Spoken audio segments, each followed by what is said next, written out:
In today's tutorial, I'll take you through a step-by-step guide on how you can share your screen in a Microsoft Teams meeting. For the purpose of this tutorial, I'll start a new meeting. So I'll go ahead and click on Meet Now. And then I have my meeting link. So I'll select Start Meeting. In order to share your screen, make sure to navigate your mouse to share this option. Then you select it. Over here, you have two options. So the first option is to share your screen, which is the main thing.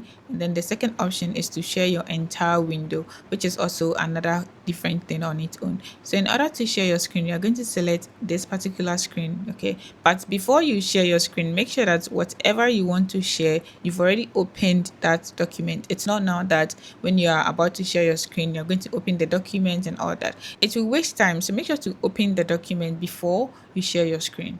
So let's go ahead and select screen over here.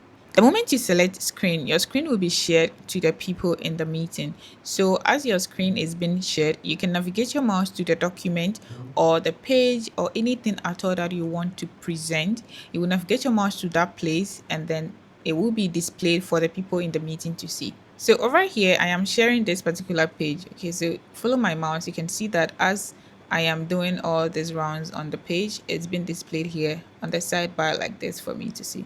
So in case you want to be sure of what you are presenting, it will be here. So whatever you see, that is what the people in the meeting are also going to see.